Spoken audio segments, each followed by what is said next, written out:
thank you. Staff, conferees, thanks everybody for being here. And I might wait till Representative Helmer gets here before oh, she's on WebEx? Okay. Oh, she did. She might have went home. Okay. We'll wait just a little bit. But today we're going to have our first bill hearing of the year.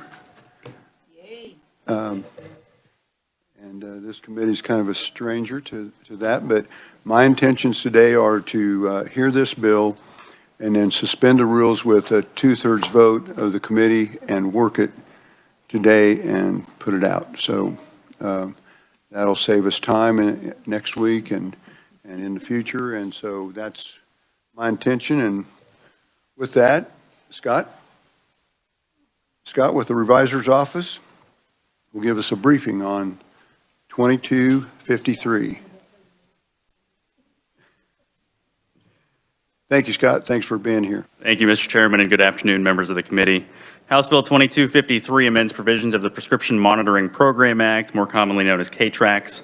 The bill would make a number of amendments to the act related to definitions, data storage and collection, and fees in the Prescription Monitoring Act related to KTRACS. The bill would define a number of additional terms for clarity purposes.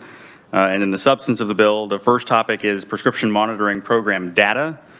The bill would add the diagnosis code to the information that may be required to be submitted to the KTRACS database.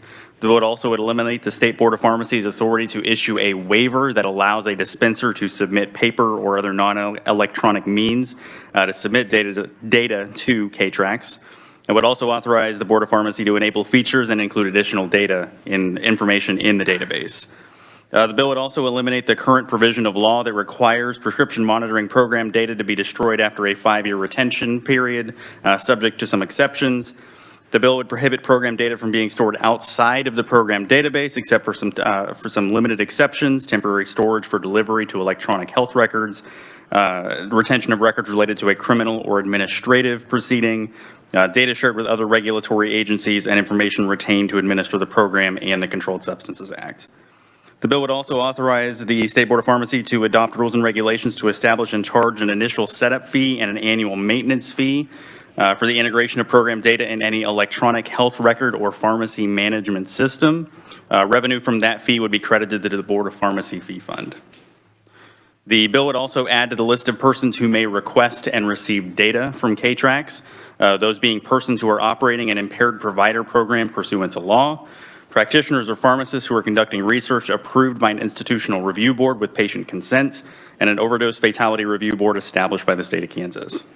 The bill would also require the other regulatory agencies who communicate with KTRACS to notify the State Board of Pharmacy within 30 calendar days of any licensure action against their respective licensees that would disqualify a practitioner from receiving data from KTRACS. Would also require practitioners and pharmacists to notify the board within 30 calendar days of any similar action with regard to any delegates of the practitioner or pharmacist. The bill also amends the provision that allows for the disclosure of information in KTRACS for purposes when information indicates misuse or abuse of scheduled substances. Current law allows the Prescription Monitoring Program Advisory Committee to notify an individual's prescribers and dispensers if that information indicating misuse or abuse of controlled substances is present. The bill would amend that to authorize the committee to also notify KDADs for any individual who does not identify a recent prescriber as a point of contact for a potential intervention, to instead notify KDAD's Disability and Behavioral Health Science Services section. Finally, the bill would add 1 member for a total of 10 total members to the Prescription Monitoring Program Advisory Committee. That person would be a licensed advanced practice provider nominated by either the Board of Nursing or the State Board of Healing Arts. That individual is ultimately chosen by the State Board of Pharmacy. The bill would take effect upon publication in the Kansas Register. Mr. Chairman, I would be happy to answer any questions on the bill. Committee questions. Representative Lynn. Thank you, Mr. Chair. Do we currently have an overdose fatality review board? I am not aware of any that are established by statute. There may be one operated by an agency, but I'll try to look into that. Okay, thank you. Thank you, Mr. Chair. Any further questions? Representative Clifford. Thank you, Mr. Chairman. I probably should know the answer to this, but are we going to be compelled to use this system electronically? So under current law, the State Board of Pharmacy has the authority to issue a waiver to allow a person to submit data by paper. The bill would eliminate that authority to issue a waiver. So yes, the only option then would be electronic submission. And we would be subject potentially to unlimited fees to do our mandatory reporting use of K-Tracks. Yes, Mr. Chairman and Representative, there are enforcement provisions for noncompliance with the requirements of the Prescription Monitoring Act. Thank you, Mr. Chairman. Representative Reeves. I have a question about the fees too. Who's paying the fees? It's just anyone who wants to take part in K-Tracks? Mr. Chairman and Representative, no. So the Prescription Monitoring Program Act prohibits the Board of Pharmacy from charging, for instance, physicians or other providers who are accessing and have to participate in providing data to the system. My understanding is K-Tracks is funded through some federal grants. The budget bill in recent years has included some transfers from other regulatory agencies, the Board of Healing Arts and others, to pay for part of the cost of operating K-Tracks, but no, individual providers are not and are not allowed to be charged a fee under current law. Who is paying this initial setup fee? So under the bill for the integration of that data into electronic health records or pharmacy, whatever the phrase is, pharmacy management system, it would be whoever is operating that system integrating into the K-Tracks data system. Oh, okay. Thank you. Any further questions? Okay, very good, Scott. Thank you. Okay, next I have Alexandra Lazy with the Kansas Board of Pharmacies. Alexandra, thank you for being here. Good afternoon. Thank you, Mr. Chairman. I'm Alexandra Blasi. I'm the Executive Director of the Kansas State Board of Pharmacy. It's not generally my practice to be in front of you with a bill on our board because we generally bring these things before the House Health and Human Services Committee. However, in this case, because there's a monetary component to this bill, it is presented before you today as might be appropriate since you are our budget subcommittee. So we appreciate very much you taking the time today to come and hear this bill. There are some really key items in it that we have worked on at the board and with our stakeholder organizations as well as the K-Tracks Advisory Committee over many years to put these together. And I would be more than happy to address some of the questions that have already been asked throughout my testimony. Scott did an outstanding job identifying the changes that are made under the bill, so I'm not going to reiterate any of those, but maybe just provide a little bit more insight into why some of those changes are occurring. So first of all, I want to let you know that the Prescription Monitoring Program Act was actually adopted in 2008, and the program became operational in 2010. There was a slight modification to the law in 2012, but other than that, the law remains completely unchanged since its inception. So it's more than time for a little bit of an update to the Act. And it was actually brought forth before the program was operational. So a lot of things were done in the abstract at that time and in planning, but not in the reality of where we are operating here in 2022 with technology as it is. So I'll start actually by responding to Representative Clifford's question. There are two sort of different aspects of the program. One is the reporting that pharmacies do for the prescriptions themselves. So when a patient comes into a pharmacy and is dispensed the prescription, there is a mandate that the pharmacy report that information to K-Tracks on a daily basis. One of the things we aim to do here is to eliminate the option for that to be done on paper. Now, we don't think this is a big deal because we have not had a paper submission in over 10 years. So everyone is operating in an electronic fashion at this time. And so we don't think that elimination is going to be a problem for anyone. The people responsible for paying for those submission fees, there are no submission fees on the part of the board. However, the electronic vendor that pharmacy might use might charge them a fee for their annual use of their electronic system. So that is a cost to the pharmacies, but there's no change under the bill on that. The other side of things is when the people that actually use our system and the data in the K-TRACK system, and those are, of course, the prescribers and the pharmacists that are querying patient records. And there is no change in the bill, but there is no mandate that prescribers and pharmacists use the K-TRACK data. We strongly, of course, encourage and recommend it, and there are different scenarios under federal law by which they're required to certain Medicaid or Medicare circumstances, which I think you're going to hear a little bit about more later from another conferee. However, there's no mandate that you use the system. And then I'll talk a little bit more about fees in just a moment. So over the past several years, the board and the advisory committee have worked hard to identify the need for some of these changes. Our goals are really to increase K-TRACK's utilization and ease of use, protect patient information and data security, provide more accurate and timely patient information to K-TRACK's users, and enhance opportunities for clinical intervention. One of the items that we are identifying is permitting the advisory committee to enable new features in K-TRACKs which may become available in coming years. One of them, as Scott mentioned, is collecting the diagnosis code if or when that would become available on prescriptions. There's one state that has already made the move to prescription codes, or diagnosis codes, excuse me, on prescriptions, but we would only use that if or when Kansas became a state that utilized that as an option. We'd also like to be able to collect or incorporate information related to the dispensation or administration of naloxone, which is the opioid antagonist that reverses an opioid overdose. So if a patient is provided that and information is provided to the board, we'd like to be able to incorporate that into K-TRACKs for clinical understanding. And then last, we would like to incorporate the date or fact of death for a patient from the Kansas Office of Vital Statistics. We have grant funding to be able to make this integration, and it would clearly identify a patient as deceased to enable prescribers or pharmacies to stop a prescription if they understand that the patient is deceased. Obviously, it would be inappropriate to write a prescription or dispense a prescription in those circumstances. But since that information is not currently included in K-TRACKs, they often do not have this information. In addition, we would like to expand limited access to the K-TRACKs data to the following organizations. First, impaired provider programs that are monitoring substance abuse recovery for prescribers and pharmacists. This is actually something that they brought to us as an idea to the K-TRACKs Advisory Committee and would be helpful in monitoring those individuals that are prescribers and pharmacists in these programs.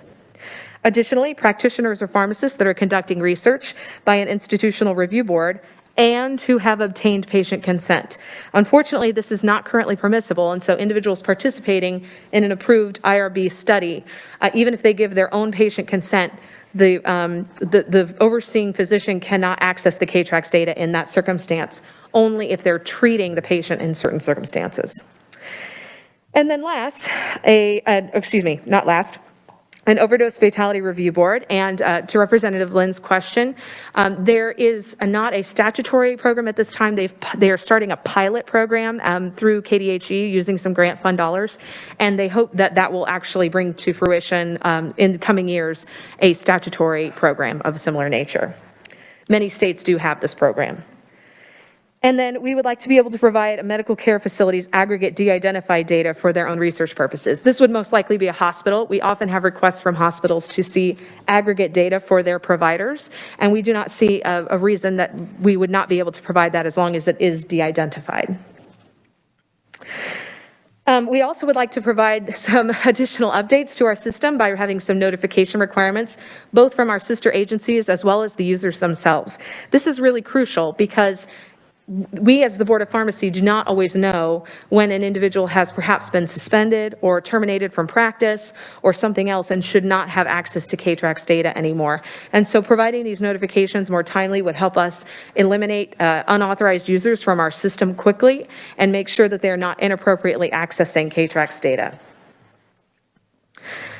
We would also, and this is actually comes directly from the K-TRACKs Advisory Committee, they currently have the authority to review individuals to their respective regulatory board or to law enforcement. However, in many circumstances, they identify patients who have a concerning pattern of prescribing and receiving medications who do not have a medical home. It's very evident based on the data that they have gone from prescriber to prescriber, from pharmacy to pharmacy. And so unfortunately, there's just no one to alert, to intervene, and provide them with some resources. KDADS would actually be the state organization that would be best in the position to reach out to these individuals. However, we have made sure that we are very carefully articulating that a referral to KDADS to reach out to a patient for intervention resources would be limited to that division and would not be allowed to be disseminated to any additional state organization or division. So that we're making sure that it's an offering of service, but if the patient declines to have any kind of treatment or intervention, that's where the discussion ends. We would also, of course, like to authorize the board to terminate or suspend KTRAC's access and make a referral to the user's regulatory board if there's an indication of unlawful system access or use. And we also would like to update our record retention. The reason for the record retention update is simply to study the data. If we only have 5 years of program data, we can only look back 5 years and really provide oversight and information over that short period of time. We would very much like to be able to do that for a longer period of time and allow clinicians to see beyond just 5 years of a patient's medical prescription history. And last, I would like to highlight that we would like to add a mid-level practitioner to the KTRAC's advisory committee. Originally, when the act was done, there was really very minimal PA or APRN prescribing, and that has expanded significantly. In fact, there are several bills in the legislature this year that will continue to expand APRN prescribing. And so we feel it is appropriate that the KTRAC's advisory committee include a statutory member that represents that prescribing community. In the past year, since introduction of this bill, the board and the advisory committee identified 2 data collection fields that are needed to ensure accurate prescription information is transmitted to KTRACs that we did not foresee last year. First, there is increasing confusion about the words date prescription was filled versus date prescription was sold. So oftentimes, a prescription may be filled and then the patient may not come in to pick up that prescription and actually purchase it until several days later. Maybe they may not come in at all and pick up that prescription. Unfortunately, right now, our pharmacies are reporting the date that the prescription was filled, and that may or may not be accurate information. And so we would also like them to be reporting the date the prescription was sold. In addition, there have been changes in veterinary prescribing, which has shifted some of the location where animal owners pick up their prescriptions. And we are now often seeing that they pick up the prescriptions in their local pharmacy as opposed to at their veterinarian's office. While veterinary prescribing and dispensing is exempt from KTRACs, and the board hopes that it will remain that way and has visited with the veterinary associations and they're in agreement, to be able to distinguish the human owner prescription from the pet's prescriptions at the pharmacy, we would very much like to add species code to the reported information so that we can in fact distinguish between, for example, Alexandro's prescriptions and Alexandra's dog Fluffy's prescriptions when they're dispensed at that pharmacy. Most pharmacies do already have this capability, and it's been changed in many states, so we think this is consistent with current practice. The board has been in active discussions with the Kansas Medicaid program and understands an amendment to the bill is needed to address new requirements for Medicaid providers under the Federal Support Act, and the board supports this friendly amendment and will continue to work with our Kansas Medicaid partners. Last, not last, I would like to address the funding issue. The board is very sensitive to the fact that KTRACs is an expensive program, and the board has worked very hard over the years with our stakeholders to come to a consensus about how to fund the program long-term and to make sure that we have sufficient funding. As you all know, as our budget committee, one of the challenges has been the most expensive part of the program, which is our integration into the electronic health records. However, as you can see from the graph on the next page, our integrated searches are by far vastly exceeding our regular web searches. And so we would very much hope that this program will continue. We will actively pursue continued grant funds, and grant funds are available to support the integration through August of 2023. However, beyond that, we want to provide a contingency for funding to allow this to continue. And that would be the fee-for-service option that we're explaining. I want to be very clear that KTRACs will remain free of charge to anyone that wants to use it that is an appropriate user. So those would be standard prescribers and pharmacists that are utilizing our web-based system. However, if the entity, the hospital or the pharmacy wants to integrate that data beyond any grants that the board is able to obtain, we would charge a fee for service for that option. It would be structured such that the number of users at that facility would be commensurate with the cost. We would anticipate a range of $500 to $5,000 per year. So obviously a small practice of maybe 1 or 2 prescribers would cost $500 a year. A large health system might cost $5,000 per year. And the board would provide exact costs through administrative regulations. Again, I'd like to emphasize this would be the last option if grant funds are no longer available. And we understand that several of our stakeholders have concerns about this. The Senate, in hearing this bill earlier this year, added an amendment that clearly articulated more specifically that prior to the establishment or charge of any such fee, the board shall determine that any federal grants that may be expended for integration of program data in electronic health records or pharmacy management system have been exhausted. The board supported that amendment and would be happy to see it on this bill as well. The board is sensitive to the financial impact this may have on KTRAC's users, but believes the value of the integration program outweighs the cost for integrated facilities. If the legislature disagrees and grant funding ends, KTRACs will of course continue to operate without the integration and still provide patient information to prescribers and pharmacists using the base level KTRACs program. The board would hope that any financial concerns about the bill could be discussed and addressed without impacting the other really necessary updates to the bill at this time. I did mention in my testimony the bill in the Senate, which was Senate Bill 168, that was heard by the Senate Public Health and Welfare Committee. Otherwise, I provided a copy of the amendments that were made to that bill for your reference, which I think I've captured with my testimony already. With that, Mr. Chairman, I'd be happy to stand for any and all questions. Any questions? Representative Land. Thank you, Mr. Chair. You mentioned about the date the prescription's filled versus the date sold. So with insurance, if you don't pick up that prescription, it gets backed out of their insurance. Does it not get backed out of KTRACs? It does not. Unfortunately, because of the way the system works, if you don't back it out the same day, then it's very, very difficult. And often, we at the board do not know that prescription was never picked up, so we don't even know to cue them to back that out of the system. And then the patient may go somewhere else and pick up the prescription from another pharmacy. Now there are 2. Thank you, Mr. Chair. Committee questions? Representative Ballard. Thank you, Mr. Chairman. Okay, I'll follow up on that one because I am interested in it. All right, so I call in my prescription, and if you do it automatically, you'll say what time you want to pick it up. Right. So I put down anytime after 2 p.m. Mm-hmm. I have to go out of town. Real life story, okay? So you go out of town, you come back 3 days later. I call the pharmacy and they'll say, yeah, your prescription is still here. Yes. You know, so at that point, I go through the drive-through, I pick it up, I pay them and everything else. Okay, what's the problem? The problem is that the pharmacy may have already reported that prescription to KTRACs on the date that they filled the prescription. We want them to include that date, but what we really want them to do is report it on the date that they sold it to you. That's the date that it was actually dispensed to the patient. So that date sold versus the date filled, those are actually 2 distinct dates, and we would like to have both. Okay, so does this say then that the regulation says you are to report it the day you fill it?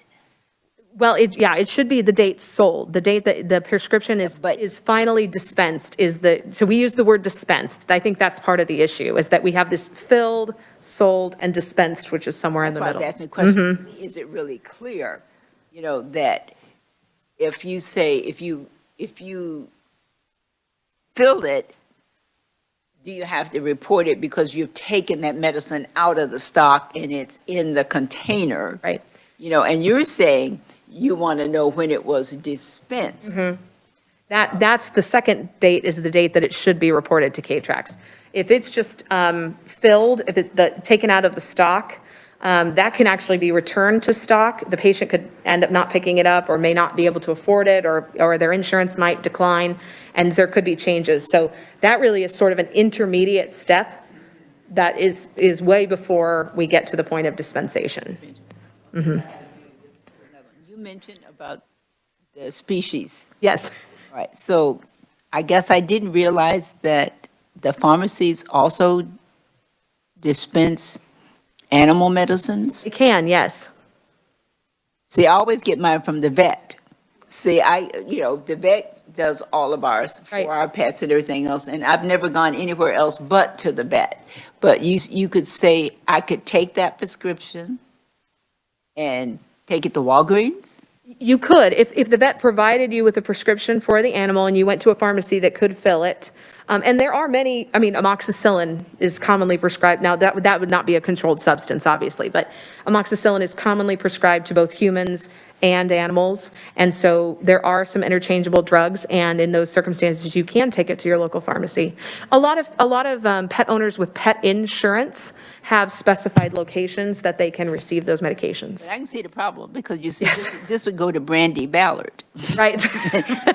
Who would know that Brandy Ballard was a dog? Well, in many cases, if you dispense at the pharmacy, it may say your name, Representative Ballard, and, owner, and then the dog's or animal's name after that. But so that's the issue. It would come up on your K-Trax report right now. And we would want to know that the species code was a canine and obviously not for you. Okay, that's helpful. Thank you. Thank you, Mr. Chairman. Representative Lynn. Thank you, Mr. Chair. Just to follow up on that one, generally speaking, when I've worked in pharmacies, we would put the pet's name and then, like mine's Molly, and the canine. That way it's not confused with mine or my husband's. But then going back to the date sold, I think that's really important when you're dealing with a controlled substance and you're going to get a refill. You got to make sure that I think that's where the compliance is. Yes, Yeah. absolutely. Thank you, Mr. Chair. Representative Ruiz. Yes, I was just going to say what Representative Lynn said, and it's an insurance thing too. They won't pay for it, but they want to know the date that it was actually, that the patient actually picked it up from the pharmacy.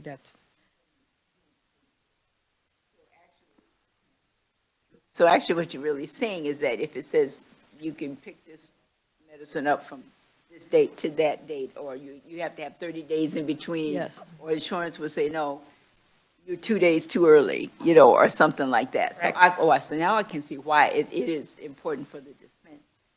Okay, thank you. Representative Howerton. Thank you, Mr. Chair. So just to simplify, why do we need to know the date field? Why are we tracking that? We would like to know both, just because that helps us understand from a purely informational perspective.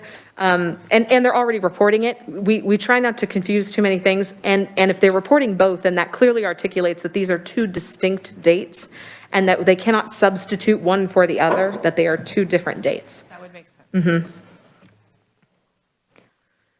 Any further questions? I have a couple. Here's a line, I don't know, it's in expanded limited access to K-Trax data. Practitioners and pharmacists conducting research approved by an institutional review board who have obtained patient consent for disclosure. Oh, it was right above that, I'm sorry. It's Kansas Impaired Providers Graph, or Program Monitoring Substance Abuse Recovery for Prescribers and Pharmacists. So what is that about? Yes, so there are, each of our prescriber or pharmacist agencies in the state of Kansas affiliate with an organization that provides an impaired provider recovery program. So for the Board of Pharmacy, for example, that's administered by our association. We have a contract with them. We go through the procurement process to obtain. And if we discover a pharmacist is impaired in some fashion, generally diverting drugs and using the substance for their own use without a prescription, then instead of revoking their license and eliminating them from the profession, they are often suspended and being allowed to enter an impaired provider recovery program for a period of about 5 years. And they go through the steps and process of recovery. They meet certain milestones. And then at the end of that period, they are often allowed to return to practice after they meet certain requirements. And they're drug tested during that time. They have to attend therapies and meet certain goals and objectives in terms of their recovery process, therapy, and so forth. so those programs would very much like to be able to access their prescription history to ensure that they are not being prescribed, or if they indicate they are being prescribed something that they should legitimately be taking, that they have documentation and proof of that and can see that in the K-Track system. So it's just one more check and balance for individuals participating in those programs. And then finally, I think overarching for this whole thing is privacy. You know, I mean, it just scares me when we have that kind of information and, you know, computer hackers and just all that kind of stuff. So are names involved in this, or is it numbers, or, I mean? Yes, there is a significant amount of highly confidential and sensitive information, much like an electronic medical record. So much like you would find at your doctor's office, we maintain the same kind of information. We go through a contract procurement process to have our vendor that hosts and maintains all of our data off-site. So the Board of Pharmacy, as strong as we are not IT equipped for this challenge. So we contract with a vendor that takes care of those things. And we actually work with our the Kansas Information Security Office and Kansas Information Technology offices to make sure that there are contractual provisions that properly assign responsibility for the maintenance and the security of that data that meets state and federal requirements. And so we actually feel very strongly that our data is secure. The vendor we are currently using is host to 40 plus states. And they have a very vested interest in maintaining the integrity of their program and providing a good security environment. And we've been very successful into the life of the program, and we've not had a security breach. So in layman's term, that's a firewall. It's many things. I mean, they actually, because of the nature of the company, some of their security information is proprietary, so it is not even known to me. I know that it meets certain requirements, but they do independent audits and meet all of those state mandated criteria for being able to host this sensitive nature data.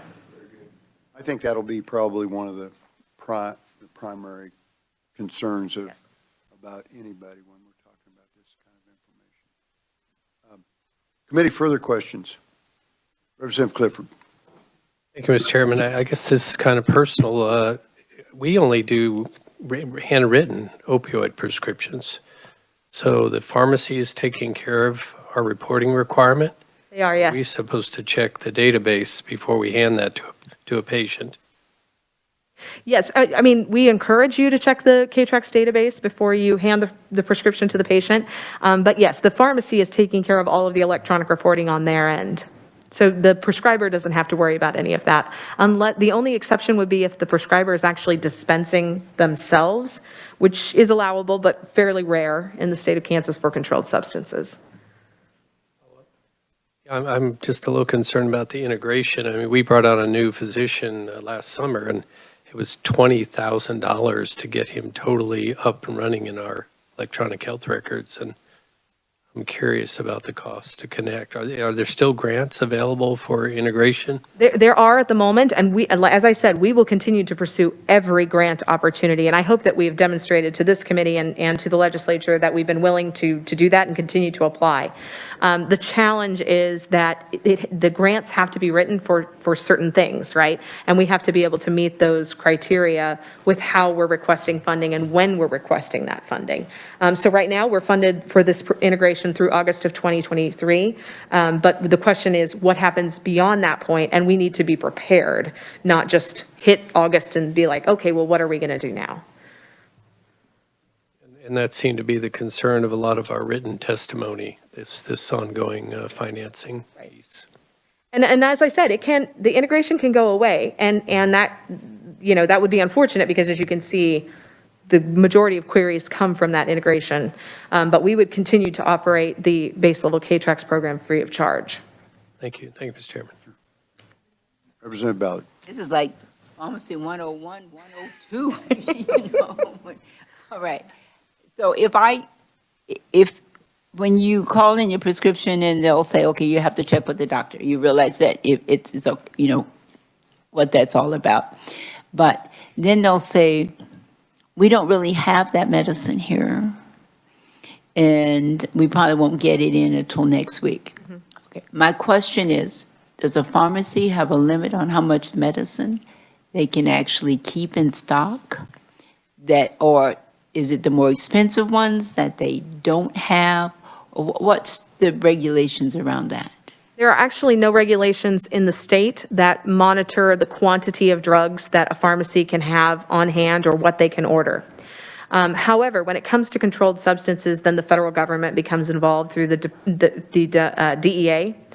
And the DEA does have some restrictions and some reporting requirements. Generally speaking, pharmacies will stock what their patients consistently need. So if they have patients that are on standard medications week to week, they stock those medications, and they have algorithms and software that tell them what they need and what they need to order, much like a grocery store or a convenience store. If nobody's buying that medication, they may not continue to stock it. If it's a particularly expensive medication or it expires quickly, right? So certain medications have a much shorter shelf life than other medications. Sometimes it's just a shortage issue that they don't have the medication. When it comes to controlled substances, some of the issue is that if a pharmacy orders from their supplier what the industry considers too much for their patient population, there is a flag, it's called a suspicious order flag, and then they stop the shipment. So often what happens in Kansas around cold and flu season or even allergy hay fever season is that certain medications pharmacies will order a larger quantity of to be prepared for that season, and the suspicious order flag will go up, and that prevents them from getting it until they can get that suspicious order flag straightened out. All right. Thank you, Mr. Chairman. Very good. Committee, further questions? I think many of the committee members have heard, this is probably one deal that I would not have a problem with funding with SGF, and I've said that many times. The benefit to our state in overdose prevention and substance abuse is well worth the price of operating this system. So at some point in time, if it does happen and you run out of grants, I would have no problem whatsoever. And I think this committee would agree that this is a great program, and it's saved our state, many, many, many times over the cost of it. So anyway, we'll cross that bridge when we get to it, but if we do, we will. Thank you, Mr. Chairman. So anyway, no further questions? All right, thank you very much, Alexandra. Next, we have Rachel Colombo. Tara, are you filling in for Rachel? Okay, very good. All right, thank you. Tara Mays with the Hospital Association. Thank you so much, Mr. Chairman. I am not Rochelle Colombo, but I am Tara Mays with the Kansas Hospital Association. Appreciate the opportunity to appear before you on behalf of both of our organizations regarding House Bill 2253. I'm going to be really brief with you this afternoon. A lot of the comments have already kind of been parsed through in question and answers, and some of the good comments made today. We want to be really very clear. We support wholeheartedly the mission of the K-TRAC system. And to your comments, Mr. Chairman, we believe it provides a tremendous value to the state of Kansas, and in fact, a very real savings overall to the state of Kansas. And so the ability to be able to appropriately monitor the prescription drug use and potential abuses really does save this state in a lot of other areas. So we look at this as a great opportunity for reinvestment in this very critical and important system. What our providers from both the Hospital Association and the KMS oppose is the integration fee that you all have asked questions about today. Currently, as we see it, a portion of our licensures fees do go to cover portions of K-TRACs, and so to our hospitals and the folks at the Medical Society, this really does feel like a double tax in some ways. We have heard through testimony that at this point, this program is fully funded until August 2023, and so we would encourage this committee to seek those those general funds as we begin kind of working towards that timeline. Our members have expressed a concern that this bill, as it is proposed and in its current form, could provide, not that it would, but it could provide a disincentivization to continue to seek those grant funds that we think are so important. So we would ask that if this committee work, House Bill 2253, page 4, section B, 1 and 2 be omitted to ensure that the double taxing and increasing fees on our providers don't occur at this particular time. Thank you, and we would be happy to stand for questions at the appropriate time, Mr. Chairman. Very good. Committee questions. Yes. Would you back up just a little bit? I guess your comment about if they should no longer seek grants. I will comment on that first, and then I will ask the question. Ever since we have heard this budget, they have come up with grants. She has, what you would say, she looked under every rock and everything else that one could find. And when it looked like how much money we were going to have to spend, that was it. I believe K-Tracks exist the way it does today, the effectiveness of it, because I'll say Alexandra has made sure that she was connecting with funding it so that we would not. I can tell you she's heard numerous times, even through appropriations, find your own funding source. And I have taken exception to that, because we don't tell everybody else to go and find your own source when we are the recipients of what really happens, you know? So again, would you just reiterate to me what you are opposed to? So we are imposed to the integration fee at this time. So we believe, as I mentioned in my testimony, that because this is a savings overall to the state, it's a really good opportunity for us to look at as a state budget for this to be something that would be funded through those general funds and those savings that are actually occurring through the good work that the State Board of Pharmacy has really done on this program. So in essence, you're saying the state really should step up and take ownership and provide funding for it. I think our organizations would say that would be a better approach than a double tax on our membership. Because even when we have gone with fees from various sources, whether it was nursing or someone else, we never felt really comfortable with their fees, but they were very generous in that, well, I can't stop you from it, but okay, but don't continually, do it along those lines. So you're saying, are you neutral or are you in opposition? So we, as I mentioned, we support the program, want to be supportive. We oppose the integration fee as it's written in this bill. So we are neutral. We are appearing neutral on the overall discussion. We would just raise flags with, if you work this bill, we would like to see the integration program language taken out, stricken. Is that if this bill should pass or after 2023? If this bill should pass, we would like that language taken out. Yes. Okay. Thank you, Mr. Chairman. Representative Howerton. So this is brand new to me, and I'm just thinking, do you have any other ideas where we could fund that? Do you know of any other ways to fund that if it's not the medical people and it's not the SGF? Do you have any ideas? I think that's a really good question. I think as we've seen before, this legislature has a history of stepping up and making those investments, and we appreciate that. And so it would be something that, because there are savings associated with not having to invest in other areas, we think it's appropriate for general fund purposes. Appreciate the question. Representative Ruiz. Tara, so it's like being done two fees, right? So one is a maintenance fee and the other one, there's an initial setup fee and the other one's a maintenance fee, is that correct? So as we understand it, there's the initial kind of setup fee and then the integration fee on top of that, correct? Are there fees that are being paid now? Yes. So when we get our licensure right now, a portion of that goes to pay for K-Tracks. And so I think that's where we kind of get into the situation of, are we paying twice for the same program if we go through the integration fee route? So when the hospital gets licensed, there's is that an annual fee? I believe so. Thank you. Thank you, Mr. Chair. Go ahead, Representative Ballard.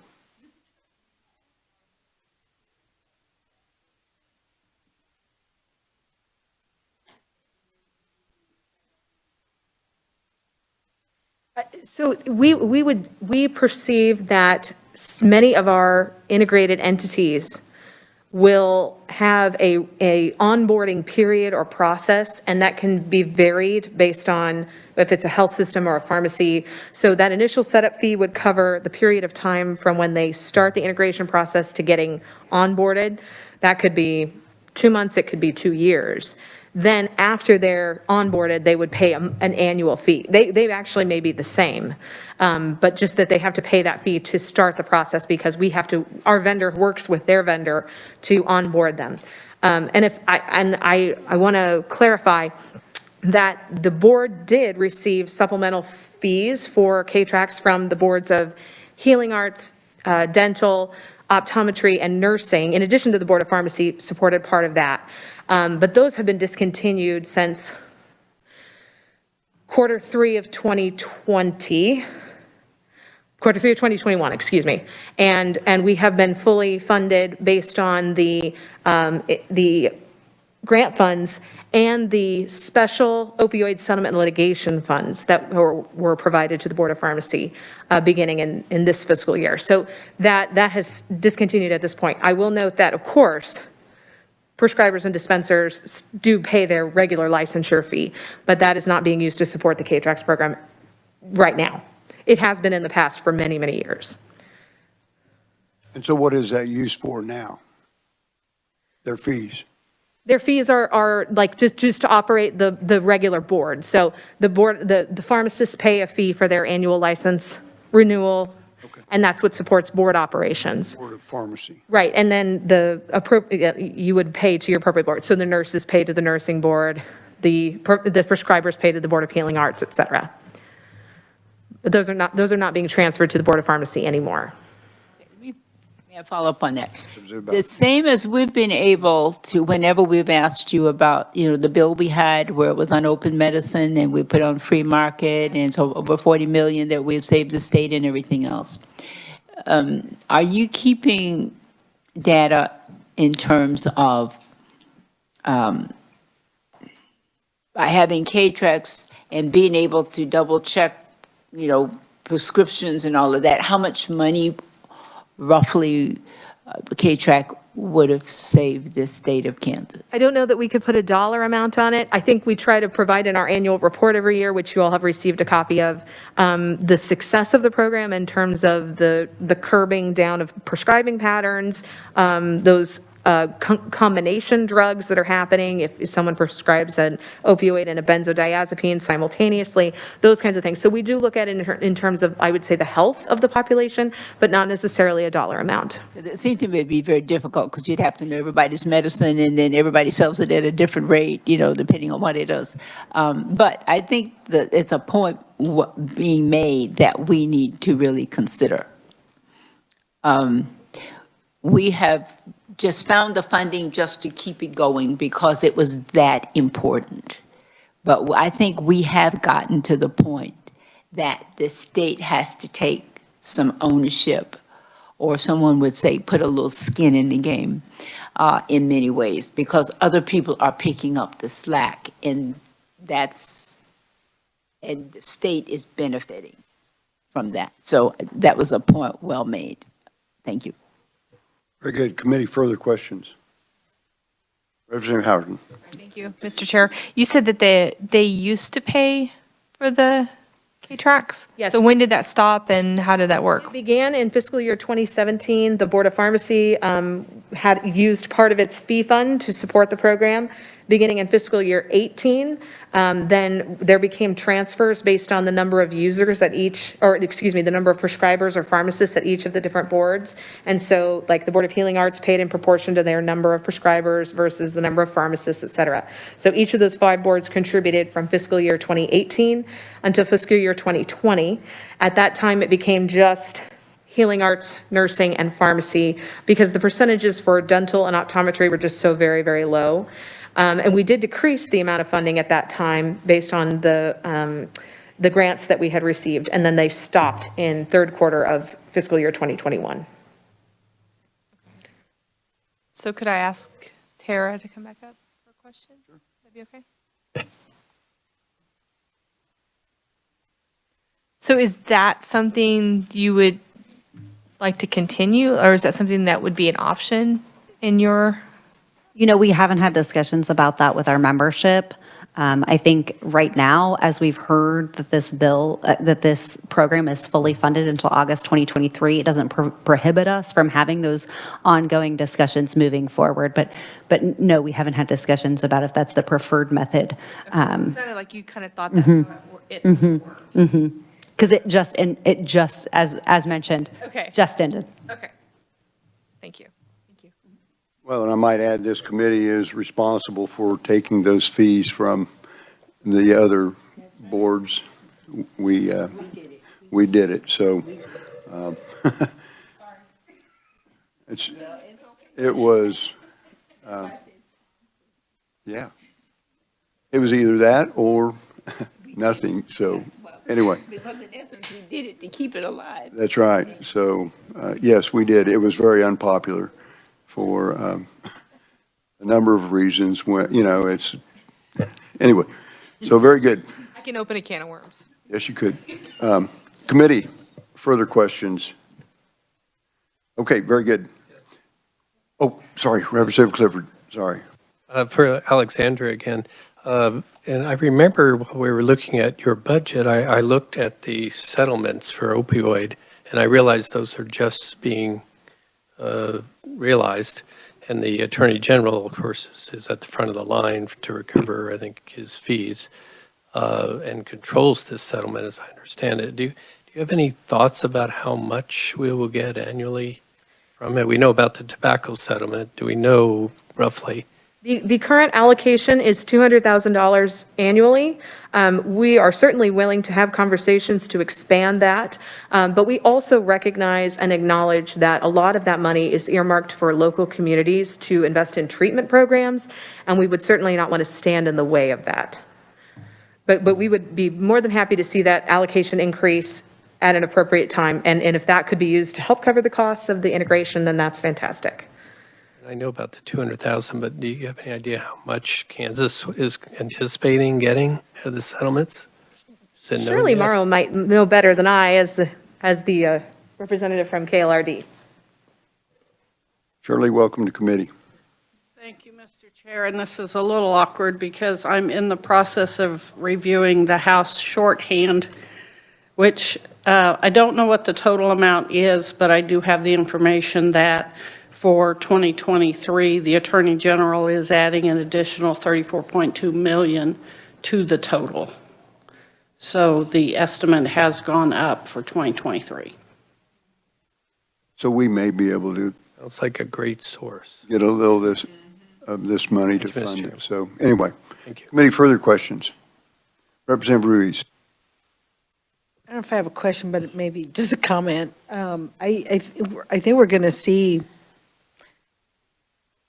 more millions coming from the feds for mental health and substance use coming, that the president has said it's going to be sending. I don't know the particulars to that, but I'm wondering if some of that could also be used for this. Well, you know how this committee is. We'll investigate all the We'll options. find it. So anyway, very good. Committee, further questions? Okay, we have, next we have Sarah Fertig, and she's with us by WebEx. So, Sarah, are you there? Mr. Chairman. Yes, I'm here. Thank you, Mr. Chairman, and good afternoon, committee. KDHE, my testimony will be very, very short. We are neutral on this bill. Our only request is that if the committee chooses to move the bill forward, we would respectfully request a friendly amendment. Alexandra alluded to that in her testimony. We would ask for 2 words to be added to the bill. If you have the bill in front of you, I can show you exactly where we would want to put them. It's at the top of page 5 on lines 7 and 8. So there are confidentiality requirements in terms of who can access KTRAC's information. Starting this fall, the Kansas Medicaid program will be required to look at data concerning how frequently our Medicaid prescribers use the KTRAC system before prescribing a controlled substance to a Medicaid beneficiary. This is a federal law that is going to require us to start reporting on that data. Right now, the law doesn't allow us to access that data. So our friendly amendment would be on page 5, lines 7 and 8 of the bill to add the words or practitioners at the end of that line. Mr. Chairman, we've sent that information and that language to the reviser. I'd be happy to stand for any questions, but essentially we're just seeking a friendly amendment so that we can comply with federal law. Thank you. Very good, thank you. Scott, do you have that? Okay. So do you want to give us a little rundown? Page 5, line what? 7 and 8. Designated representative from the Department of Health and Environment regarding authorized Medicaid program recipients. Now, what are we going to add to that? Or practitioners, that's it? Okay. Yeah, Director Fertig, this is replaces the proviso that was in the KDHE budget. Mr. Chairman, it doesn't, frankly, from a KDHE standpoint, it doesn't really matter to us how we get the legal authority to access that data. So there had been talk about putting a proviso in the Board of Pharmacy budget, since it would have to affect, their legal obligations rather than ours so much. So if it's in a Board of Pharmacy budget proviso, that's fine. However, if the committee chooses to advance this bill forward, we would just request that the amendment be included to make sure that we have an avenue for accessing that data. Okay, very good. Representative Clifford.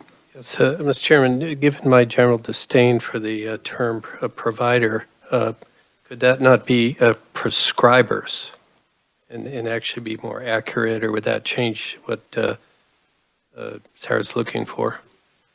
Representative Fertig. Sure. Mr. Chairman and Representative Clifford, what we were trying to do is use the language that's in the act that creates the KTRACS program, and they talk about practitioners, and so it goes beyond physicians. It goes to basically anyone who's going to be prescribing and dispensing drugs, and that's why we selected that word, practitioner, to be consistent with the statutory language in that act. Representative Clifford. I didn't necessarily want to debate it, but is not prescriber also a collective term? Or would you want me to suggest physicians and practitioners? Well, Mr. Chairman, our obligations under the Federal Support Act go beyond physicians and prescribers. So we just want to make sure that whatever information and all of the types of practitioners that are included under the KTRACS program, that we have access to all of that. So that's why we use the word practitioner, again, just to be consistent with the language that's used in that act. Not because we're trying to ascribe any particular meaning to that or include or exclude anybody unnecessarily. It's just that's the term that's used in the act that statute is found in. I'm sure the reviser could explain that more eloquently than I could. Thank you, Mr. Chairman. Any further questions? Representative Lynn. Thank you, Mr. Chair. Just to follow up on that, I would imagine part of that is to also include the pharmacist involved. I don't know if they're necessarily a prescriber or a physician, but I would imagine that you'd want to keep track of what physician or what pharmacist is dispensing these drugs, I would guess. Yes, Mr. Chairman, that's correct. That's why we selected that word. Committee, further questions? Okay, well, I would certainly entertain a conceptual amendment to change those two words. To add them, yeah, Do to that. add those two words.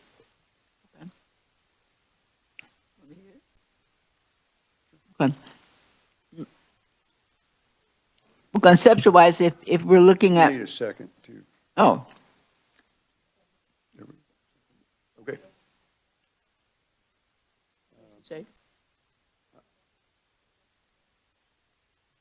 No, we're making an amendment. We haven't opened a bill yet, never mind. yeah, that's what I started to say. We have to be able to start working it to get to it. Yep, very good. Thank you. Okay. Thank you. I'm a little rusty at bills. I'm used to numbers, but not bills, which is All out because we don't have to do it.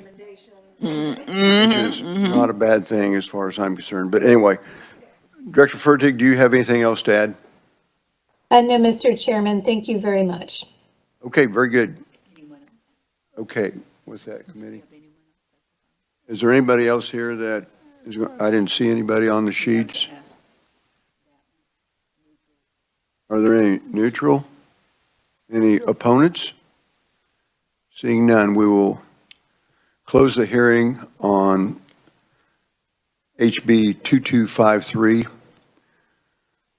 Committee, I would first ask for a motion to suspend the rules, to work the bill the same day that we heard it. And I might add that that takes a 2/3 majority. Moved. I have a motion and a second by Representative Ruiz. Discussion? All in favor? Aye. Motion carries. Okay. On the bill. All right. Thank you, Mr. Chairman. We had a suggestion. Oh, open it. Oh, make the motion. Thank you. There you go. All right. Our motion to move House Bill number 2253. I have a motion. Do I have a second? Representative Ruiz. All in favor, say aye. Aye. Opposed, same sign. Motion carries. Okay, we are on the bill. Representative Ballard. Thank you, Mr. Chairman. On page 5, we had a suggestion to include additional language, and it's on page 5, 7, and 8. Reads designated representatives from the Department of Health and Environment regarding authorized Medicaid program recipients or practitioners. Or practitioners is the new language. I move that we accept this language. Very good. Committee, do I have a second? Second by Representative Vaughn. Discussion. Seeing none. Representative, I think you have to close. Thank you. I'll just close. I think it's self-explanatory, and it was explained why they needed this addition. I move this amended version. I have a motion. All in favor, say aye. Aye. Opposed, same sign. Motion carries. Okay, very good. Back on the bill as amended. Representative Clifford. Chairman, I have a motion to strike from the bill language on page 4, B1 and 2 regarding the integration and maintenance fees. Second by Representative Howerton. Okay, let's see where we're at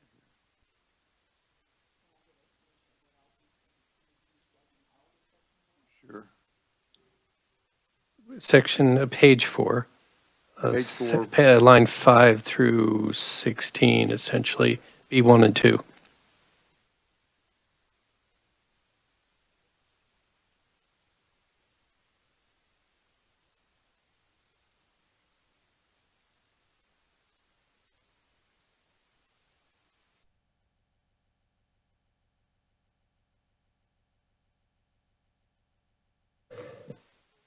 Could the maker of the amendment or explain it?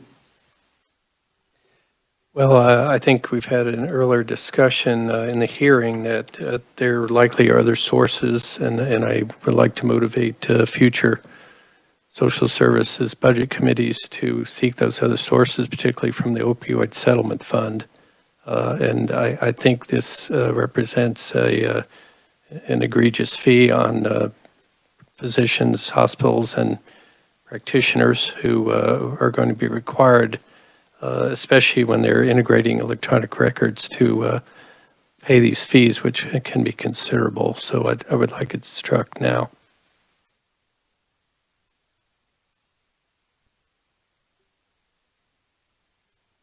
Representative Vaughn. I was just wondering if we do strike that, do we know what the annual fiscal note might be on that? Or if we were to do it from SGF? I do not. I noticed that the, At this point in time, it will be zero because right now, but the future and the fiscal note has no fiscal note because of the situation now, but in the future, it could be. if I may, I also noticed in the written testimony that the Kansas Association of Osteopathic Medicine reiterated that request. So I would be interested in talking more about it. Thank you. Committee questions? Representative Ruiz. I understand, I can see both sides, and see the sides from the pharmacy and from the hospital side. I think the intent was to have like a safety net there in case the funds run out, but right now the funds go until 23, I believe. And on line 11, it says that the board deems such rules and regulations necessary. Such rules and regulations shall be adopted not later than July 1, 2022, which is, just a few months from now. I mean, I understand that kind of a need for that safety net that's there, but what I don't like is that the board can just make that decision instead of maybe coming back to the legislature and asking for funding. I agree. Further discussion, committee. Yeah. Representative Ballard. Thank you, Mr. Chairman. I would agree with that. And that's why I gave a little history before by saying what I know about this fund and how they have made it work. And it was not their suggestion that we go to fee funds in order to do it. It was the committee's suggestion, or where was the funding coming from? We have always said, make sure that you're doing everything you can to fund yourself. I think since we know it goes through 23, we could either put a sunset on this so that we're able to review it later on, or we could pass it as it is, knowing what the concerns are. That's why I asked, was it in opposition or was it neutral? Then know that with coming to us asking for those funds, the same as we have had hearings and other people have come before us and say they need 500,000. We have heard them say they need 3.2 million. We have heard them say all of this. Then it's up to us to decide. And this is a program that we are very familiar with. We know what it does. We have kept it alive. That I think we can accomplish what it is you really want at the same time, knowing that we don't want anybody to be double billed, and that we should step up and propose the funding and be able to justify, just as we do any of the funding, especially today that we got approved in full appropriations. Mr. Chair. Representative Howerton. Thank you, Mr. Chair, so if we did a sunset, I do like that, when does that funding run out? Like if we did a sunset, I don't even know how that works, but is there a date that they have to report back to this committee to reevaluate the funding? That would work. If I'm proposing a sunset, it's sort of like we sunset in terms of this bill is good for 2 years. And then they have to come back and apply again. So instead of a sunset, is there a reporting factor that we could do, like a budget, like an annual budget type thing, where we reevaluate that and seek funding or do SGF funds? And we do that under the Board of Do Pharmacy. that anyway, Already. under farm, okay. for She's contracts. before us every year. Okay. I would be a little bit hesitant just knowing how bills can or cannot be here. This bill we've had before us for Yes. 3 years because of various other problems that we've came up. So I would oppose a sunset. Even if we strip this language out, I would oppose a sunset. It's just, there are factors beyond the control of this, and I think we need the majority of this bill. I think we can fight about these fees and all that kind of stuff, but there's a lot of other good things in this bill that I would hesitate to have to sunset and then redo at points of time. One being Director Fertig's deal with the Medicaid program and all that kind of stuff. So, we can fight about the money during Board of Pharmacy's deal. I do caution that I think that physicians and hospitals and prescribers and stuff should have a stake in this. Now, I'm not saying how much or anything like that, but I also think that there's a benefit to them, not just the state of Kansas. So I don't mind that conversation, but I do know that there should be a portion of that should go to pharmacies and prescribers and what practitioners and stuff like that, because they do have benefits from this also.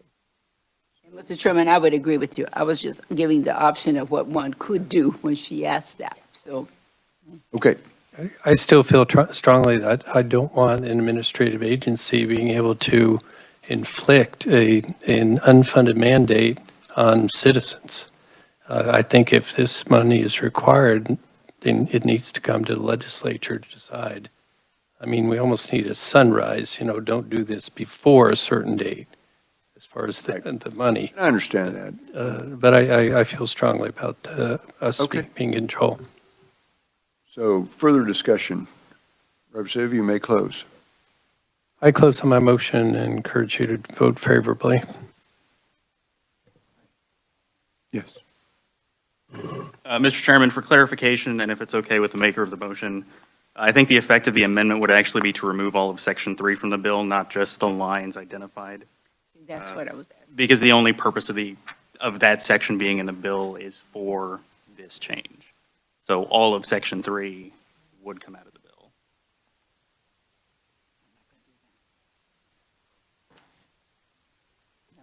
Mr. Chairman? Would the maker of the motion be okay with the changes? I presume that A concerned, like if a lawyer required the individual's prescription monitoring information to defend an accused, that they would be charged a fee for that. I didn't know what the purpose of A was other than that. So I didn't want to take it out and deny a defendant access to this information if it mattered. Yes, Mr. Chairman, to clarify, that is existing law. This section in the bill would change that section of existing law to add the authority of the board to charge the integration setup fee and maintenance fee. So by removing the section from the bill, that section of law would remain as it currently exists. So the language in A, the only changes to that statute are in italics in the bill. So anything in plain type is existing law that would not be affected by removing the section from the bill. And so what section were you talking about that it would? This is Section 3. This is the section that language that Representative Clifford identified as in. The entire section. Removing the section doesn't eliminate that section of law. It just results in no change to that section of So I would gladly modify my motion to have no changes to Section 3.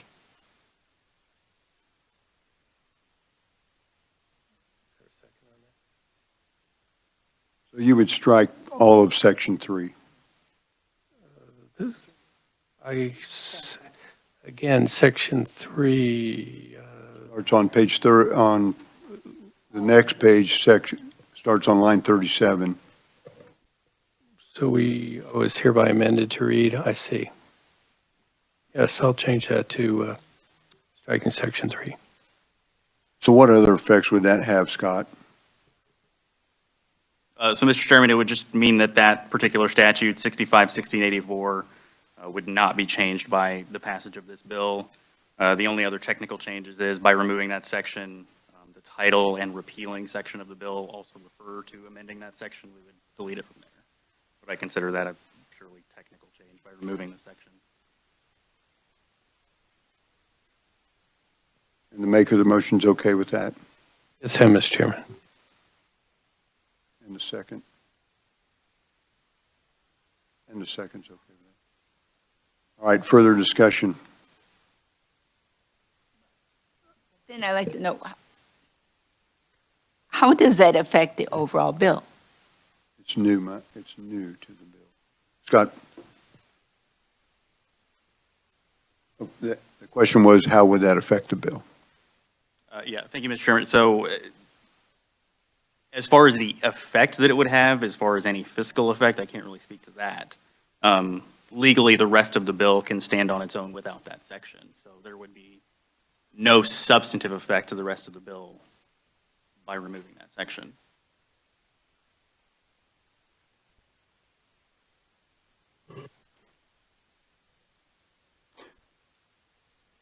Representative Clifford. A pointer, if I could ask your advisor, so then Section 651684 would still exist. It just wouldn't be amended as follows, right? Mr. Chairman, that is correct. Okay, thank you. Thank you, Mr. Chairman.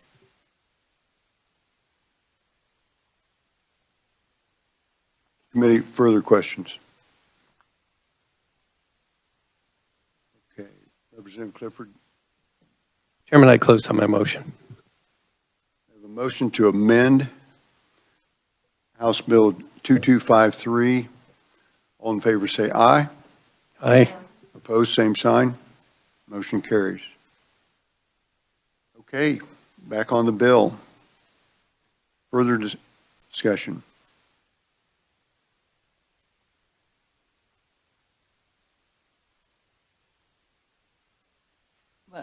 Well, I'm not sure.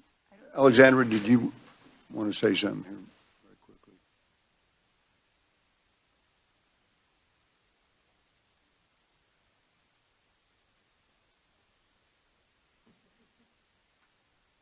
Mr. Chairman, thank you. Yes, as I mentioned in my testimony, adding the following to page 3 after line 10, subsection 16, the patient species code, and subsection 17, the date the prescription was sold. Got it. Sorry. Yeah. Okay. Representative Howard.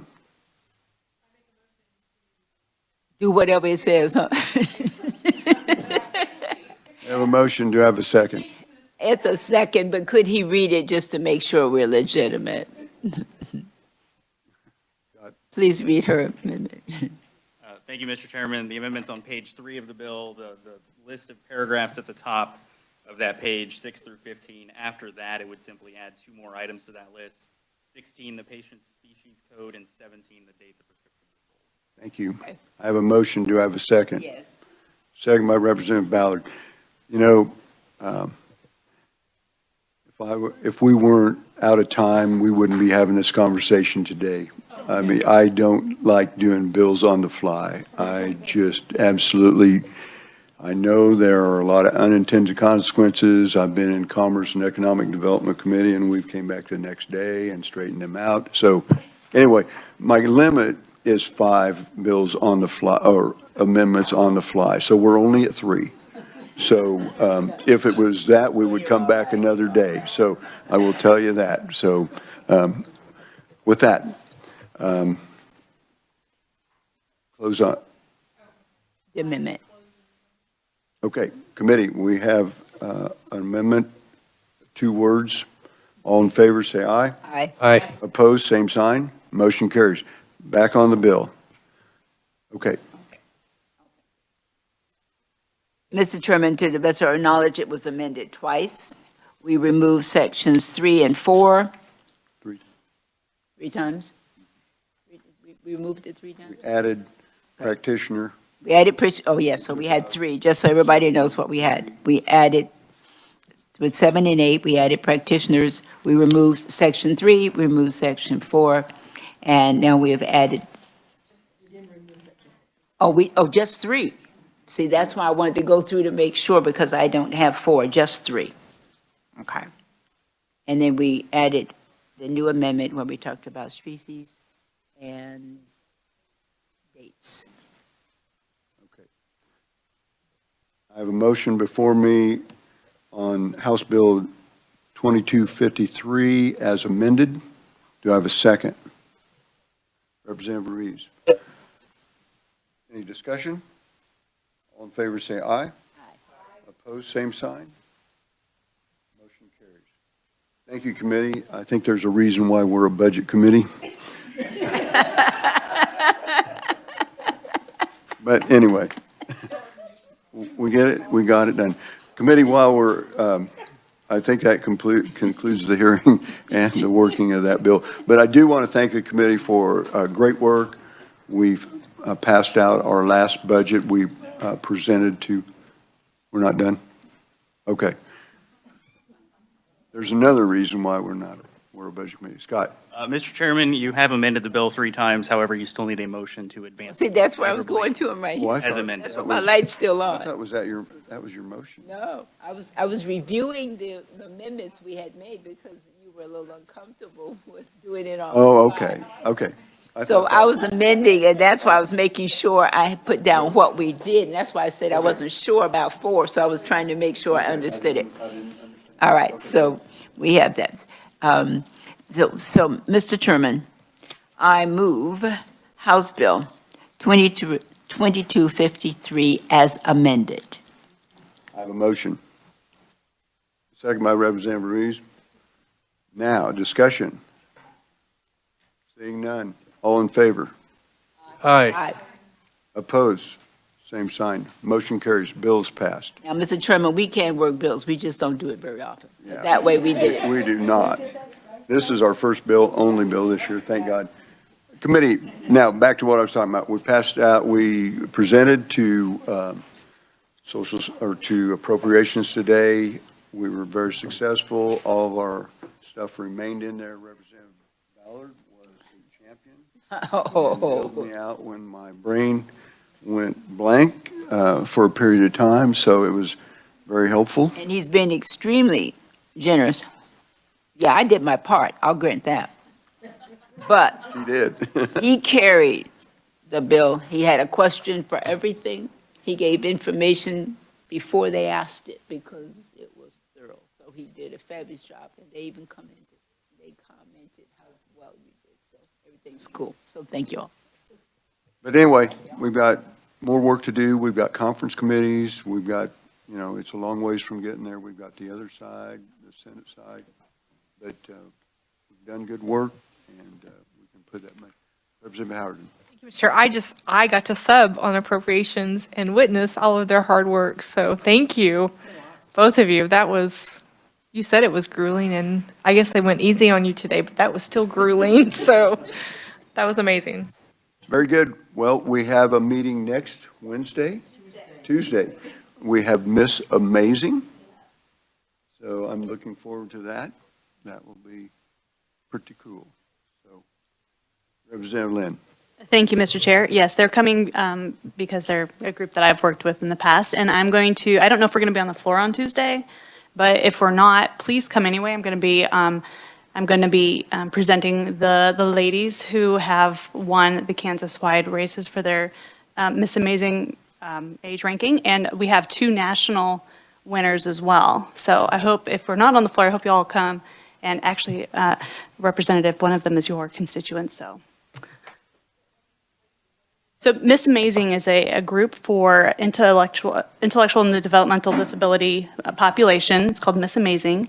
And so it's basically a program for them to develop leadership skills, be able to advocate for themselves. They're going to be speaking to us, and they'll also be speaking to the K through 12, higher ed budget at 1:30, and then they're going to be with us too. And then I will get a chance to honor the ladies who have won this past year. So. Very good. Looking forward to that.